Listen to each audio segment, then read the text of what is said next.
Hello there, friends. Welcome back to another episode of Generation Tech. My name is Alan. There's a reason why I rarely ever call Grogu by his name. I always use a nickname I made up for him, Gogurt, or I call him Baby Yoda. And the reason I did this, I didn't really understand why I did this until I sat down and actually put together the script. When I first saw how popular Grogu was when The Mandalorian came out, it genuinely bothered me. Yes, he was adorable, and the father-son relationship between the little guy and Din Djarin was really wholesome to see, especially set in the backdrop of the ruthless Outer Rim during the post-Imperial period. But as I watched him on screen, I just couldn't stop thinking about how this little green guy was perfectly crafted, not to make a great story or add more to the lore in a meaningful way, but he was made to literally sell toys and target younger demographics. Yeah, there's a little voice in my head that is super cynical, and it's driven by bitterness, probably. It's the hater side of myself that I dislike, and I try not to share too much on the internet because there's honestly enough of that. But for the purposes of this video, which is going to be, a deep dive into the importance of Gogurt for Star Wars' future, we're going to have to, actually take a deeper look at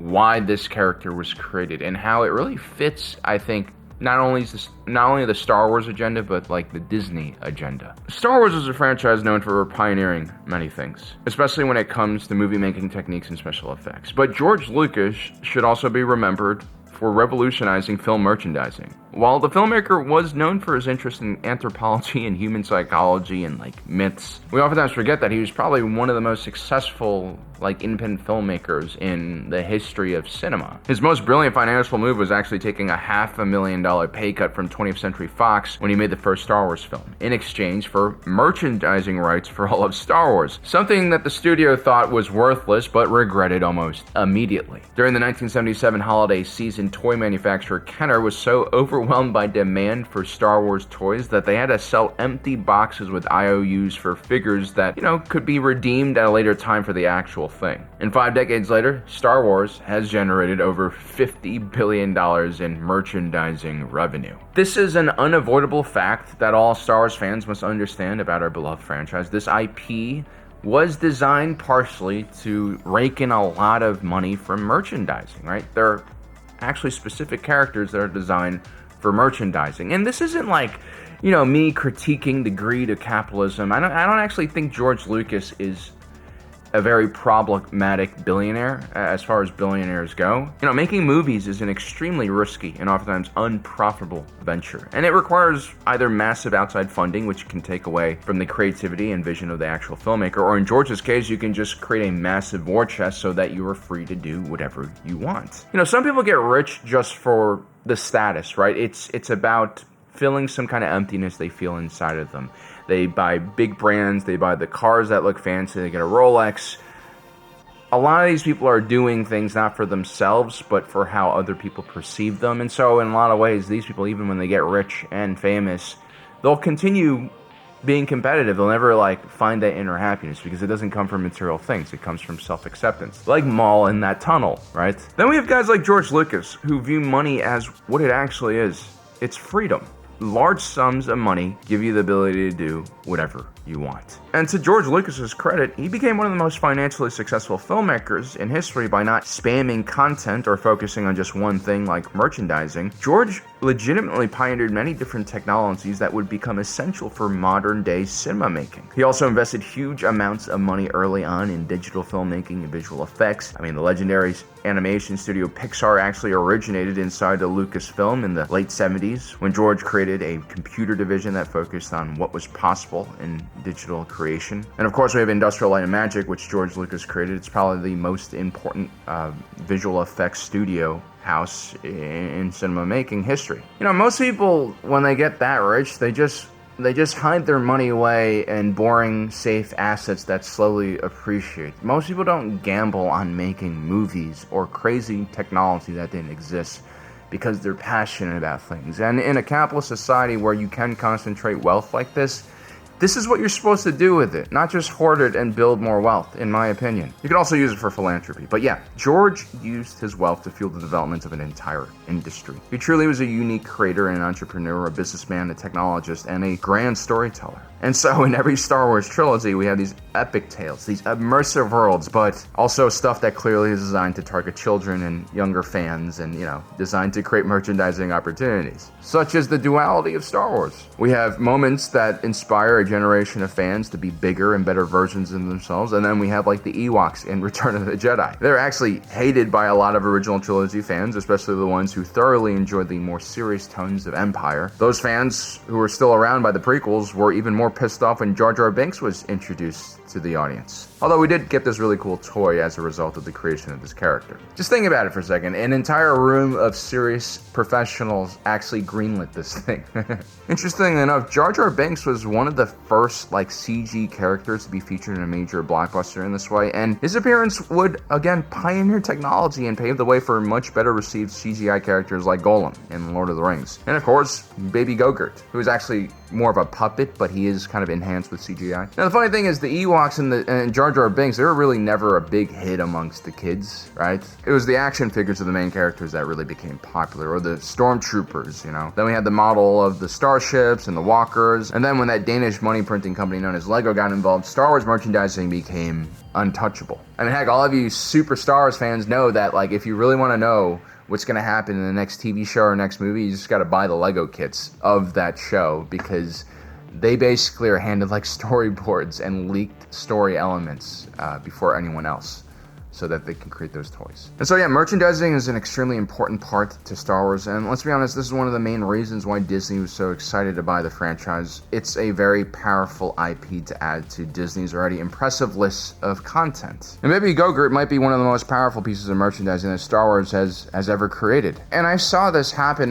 in real time. I was in a JCPenney's, or was it a Kohl's with my daughter, and there was a display for Baby Gogurts in the store, and my daughter had to have one. I've never shown her a Star Wars movie. She's way too young for that. I mean, we don't even watch. She doesn't really watch TV or films at her age. She's just too young. But there was just something about this thing. I mean, it is adorable. That just drew her attention, right? I also noticed that while walking past Mandalorian and Grogu posters, she also points to Baby Yoda. And now that she's found out that's what he's called, she always repeats his name. And I have to take the little doll of Baby Gogurt with her to daycare every day. I guess there's just something about the design of this character that is just too perfect. It's adorable, and people can't help but fall in love with him. Whereas Lucas got the Ewoks and Jar Jar completely wrong, I think Disney actually got this whole Grogu thing completely right. I mean, it makes sense too, because Disney is known for what? Targeting children, right? When Star Wars was sold to Disney for billions of dollars, Bob Iger saw a new cash cow for his media kingdom. Disney basically owns all of our childhoods already. We all grew up on Disney cartoons and movies to a certain extent, and they were truly some masterpieces in that library. These films taught us important lessons about life, death, family, morality. These are stories that helped us face the many challenges a child faces when they're growing up. And Star Wars was also designed for this purpose, right? George Lucas wanted some value, some meaning in his story that could, create a positive impact on younger audiences as well. But interestingly enough, the audience of Star Wars films didn't really turn away from the franchise as they grew older. Well, at least some of us didn't. And, some of us older fans, we can become very protective of our franchise, and some of us can start gatekeeping. We get angry if things are not portrayed in the way that we want them to. And I think Bob Iger and all the corpo execs at Disney were completely unprepared for the backlash that Disney experienced when they released the sequels. And Disney is a massive company. It's an ancient company. It has a sprawling bureaucracy. I oftentimes compare Disney to a public sector organization, because there are just so many different redundant departments and middle management and loyalties everywhere. It's not exactly a well-oiled running machine. This means Disney has a lot of mouths to feed, and it prefers stability over everything. And Disney's view towards profit has always been reach mainstream audiences, reach everyone, don't antagonize any one specific group. And so this fight between Star Wars fans and Disney during the sequel eras was probably very shocking for the company. And for the shareholders, it was pretty much unacceptable from a business standpoint. Now, we all know that the main reason for the failure of the sequels was that, Star Wars without George Lucas just lost its vision. At his core, George was an auteur. We talked about the freedom that money can buy. Well, that was the entire prequel trilogy for George Lucas. He self-funded all of those movies, which is kind of unheard of, especially in today's spineless movie industry. Bob Iger, who bought Star Wars for I think $4 billion, wanted to quickly recoup all that money, right? And he rushed the hell out of the sequels. This is why they were completely unplanned and they kind of fell apart. And for years after that, Star Wars has been in a holding pattern where they basically just focus on minor characters and world building, which I honestly really enjoy. But, they have a serious problem now. The most important part of the Star Wars saga has always been the main Skywalker saga, the battle between light and dark. And ever since the sequels have failed or just weren't well received, Disney has been terrified of touching that aspect of the content. There's hardly any Force-related stuff at all, except for in Ahsoka and the Acolyte. But then something magical happened. The Mandalorian came out, I think it was in the middle of COVID, right? It came out and people fell in love with the show. It was just so well received. I think it was better received than The Force Awakens, and it was easily the brightest moment in the post-George Lucas, I think, Star Wars era. If there's one thing that has never been controversial about Star Wars, it is Grogu and Mando Dad. It's hard to hate a kid and a guy who wears a helmet. Almost by design, the Mandalorian and Grogu are supposed to be inoffensive. And now Star Wars has been quietly trying to build up these two very popular characters, I think, for a relaunch of the franchise, something I talked about in my previous video about Luke Skywalker, potentially returning in the next Mandalorian Grogu film. And now it's starting to click for me, Grogu is really just the perfect character for a Disney-controlled Star Wars to center the franchise around. From a production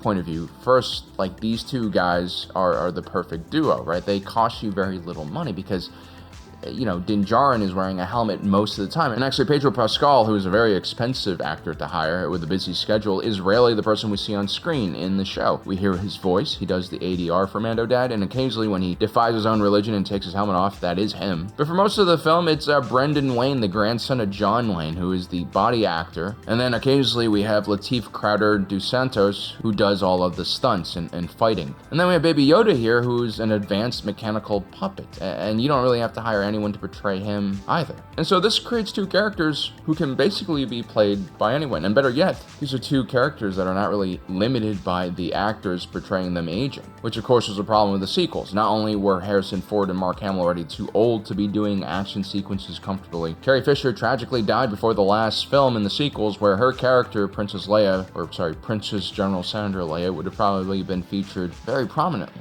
Massive companies like Disney, who probably expanded to be too large, have huge financial obligations. They are, facing cyclical debt payment, which is always there. And so, when they make projects, they really cannot afford to fail. They have to make sure that every one of their projects give them some kind of return. And I think this is the reason why I've always been cynical about Baby Grogu, because I kind of see him as a super well-polished business strategy more than I do as a natural character of some kind. But yeah, I think this guy is really the way forward for the franchise in more than one way. First, he is Force sensitive, and a very powerful Force sensitive at that. We'll go more into the lore implications of his character in another video, I think. But the fact that he is being featured in this film shows that Star Wars is going to eventually return to the all-important struggle between the dark and light side of the Force. Just because Baby Yoda refused to be trained by Luke that last time doesn't mean he's going to come back to it, right? They're just delaying the inevitable. This guy's going to be a Jedi. Alright? Baby Yoda is also a beloved character. No one really hates him. There's no controversy around him. The actor portraying Baby Yoda is not going to offend half the fan base because he says something, out of character or something like that. And at the same time, Baby Yoda will be easy to portray, basically, until the end of time, because they can just use robots or CGI, or probably just a combination of both of those technologies. And equally as important, in the lore, Baby Yoda's species can live to 1,000 years. And so, he can be the glue that connects all future Star Wars stories together. There was a period of time in Legends where Han Solo and Chewbacca were in every story.